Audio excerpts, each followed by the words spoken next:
start to say that as I was invited to this interview, and I knew that somehow I was going to be held through a different container that usually an interview is held. And I thought about it. And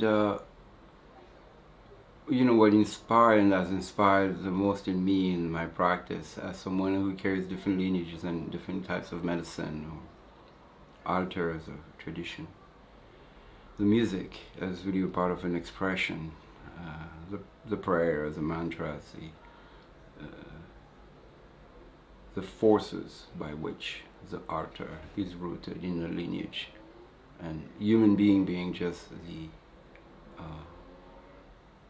conduit for those forces to be expressed. And songs, music is such a way to access to trance or to manifest the source of inspiration, one of them.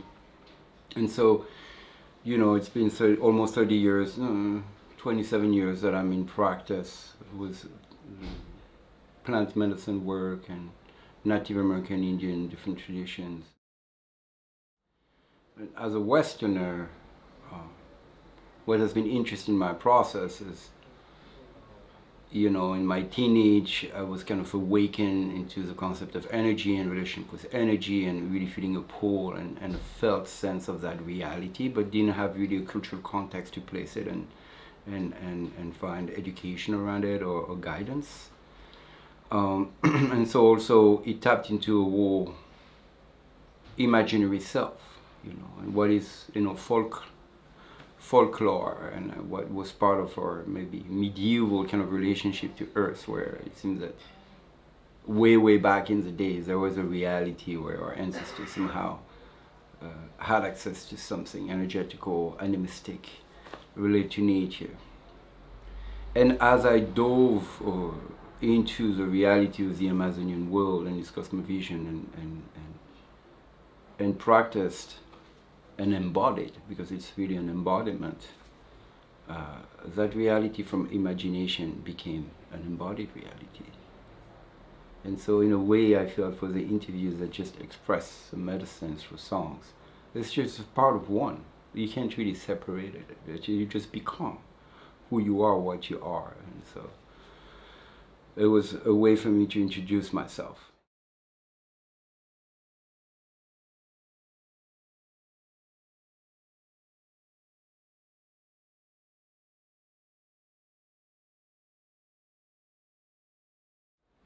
And the song, you know, I started singing in Shipibo language, which is one of the lineages that have been introduced to ayahuasca and plant medicine.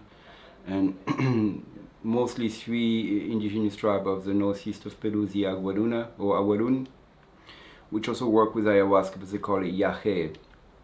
And they work with purgahuasca, which is much more purgative. And they work with bilkut, which is in the family of the floripondios or brumancias, which is also a very strong psychedelic plant that you take just by yourself, and it's not mixed with anything else.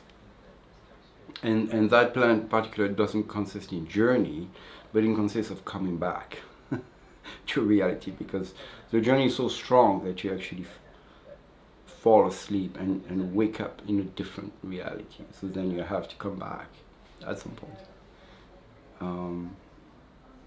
And the Shipibo Conibo are more in the central east, Ucayali River, and they're very well known today, I guess, more in the Western cultures through their fabrics, their songs, and you know, they have a very beautiful way of singing.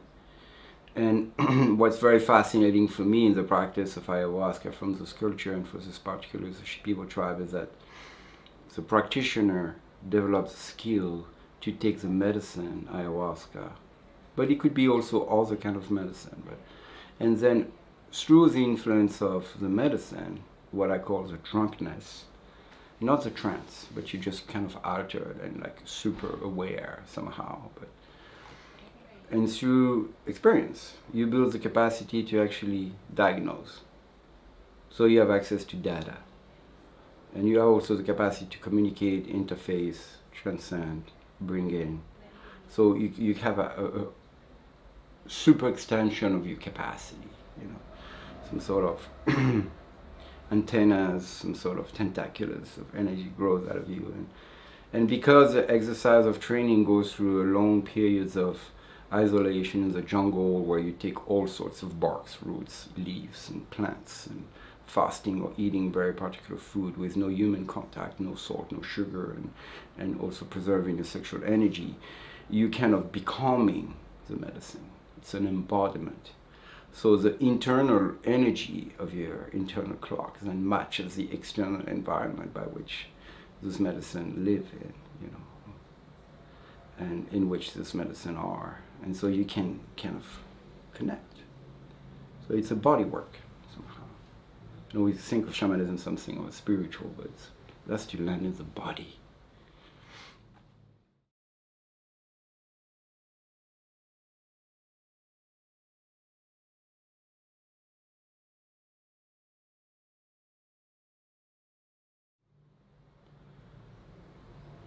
It really fascinates me that, you know, that you can, to say, in a poor kind of way, get a high and then check something out. You know, see someone's cancer, see someone's liver, see someone's kind of picturing of not aura, but like what's in the scene, what's going on. Behaviors, addictive behaviors, anger behaviors, brings also some sort of repetitive energies that manifest in entities and things. The ayahuasca journey somehow reveals those entities and become alive in the field. And so the practitioners, through exercises and concentration and songs, and have access to influence the field of the patient, somehow, participant. So I wanted to just express in the song a little bit of that vibration of singing, because it opens a connectivity to the invisible, you know. And sometimes it's a very pragmatic, simple way. We usually get out of the way. We tend to overthink things, you know, or we think we know.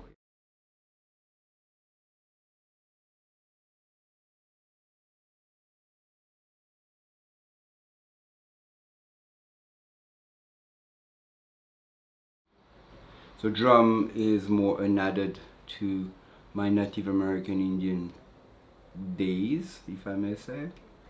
I spent quite a bit of time in the Lakota Oglala culture. Though I don't speak the tongue, I sing in some of the songs. And so I kind of married different things in my Shipibo extension song, and then I switched to a Lakota song, which is a song about calling on the different direction and their powers and honoring, you know, that, and just wanted to honor my peers, and I have such a, you know, respect for their culture and what these cultures carry in terms of power, connectivity, wisdom, connection, knowledge of the pharmacopoeia, the plant medicine, and the magical, energetical connectivity that offers that wisdom. I'm just very grateful to somehow have been placed on the path, and I've connected with people that are amazing and also quite suffering, and have much less than us in the West. There's quite a bit of suffering too here. But also which culture is dying due to the Western influence and all the different things that are happening religiously or economically, you know.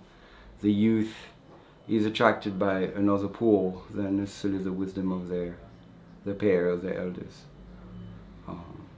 So, and also the kind of spiritual globalization, since, you know, there's more information about those things, a lot of people have access to it, and traveling to these different places and connect, you know, and sometimes they're being taught or guided to a certain degree, you know, and but very quickly I've observed that there's a lot of spiritual ego, and after 2 or 3 months in a place, people come back in their original communities and start to prophesize and declare, you know, that they know something.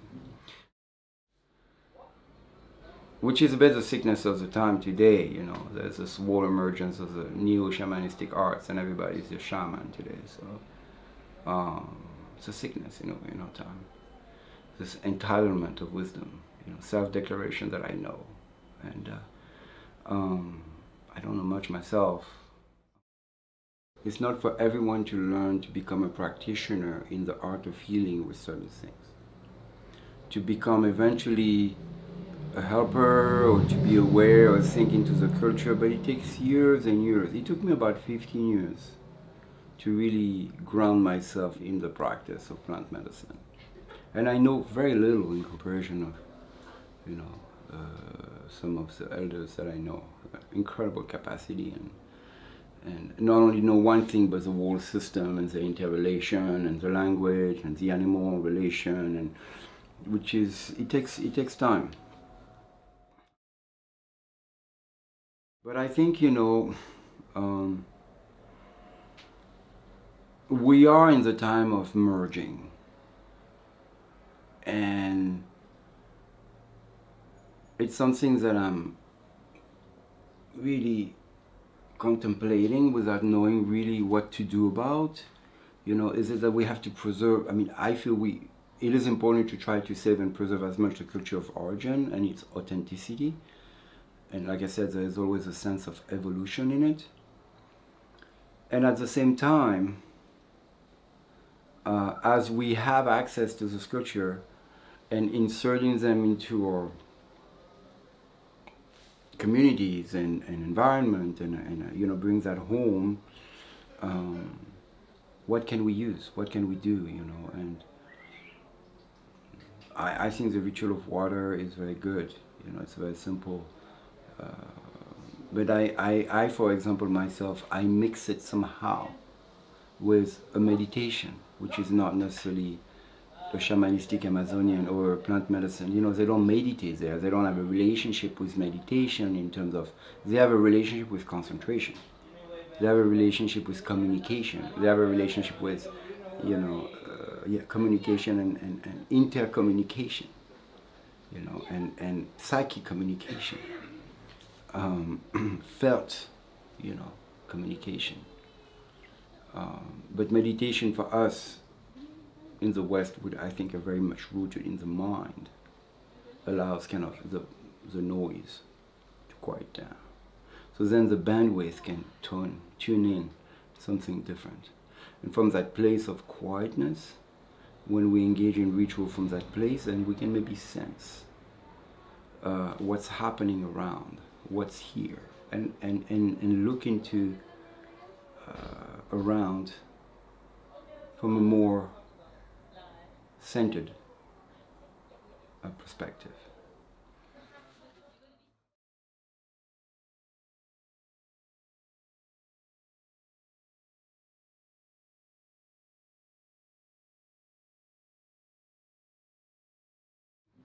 But the whole principle behind usually this medicine and those people is that humility, you know, is very important.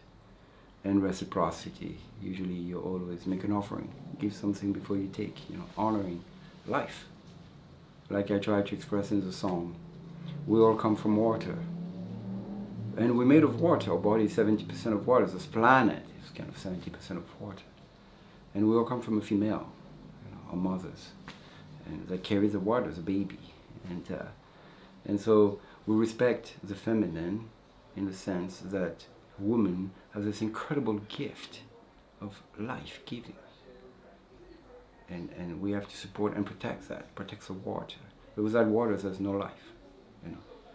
And of course, people would argue, well, without air, without sun, without this, without that. Yes.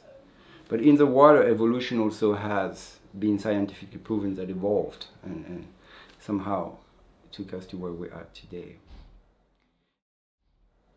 And what's interesting also from like the standards of, you know, shamanistic arts or element, listen and have a memory and have a voice that can be heard. So ritual rooted in a lineage that has carried practice over centuries, that know how to speak and address certain things. It's important to be curious about. It's important to just kind of pay attention. Maybe there is something here to learn, and somehow regain this universal connection to the sacred, which is a very simple thing. It's our environment, the trees, the water, and I'm not pretending here that suddenly we have to just levitate in front of trees 24/7, but just, you know, engage slightly from a different angle here and there to just see, I see you, and I honor you. I see water, and I sing to you to say thank you, you know. And that sense of reciprocity and gratefulness is maybe the most beautiful thing we can take on and reclaim, and hopefully to make a better world together. So, very grateful for having just a little time to express that. Thank you.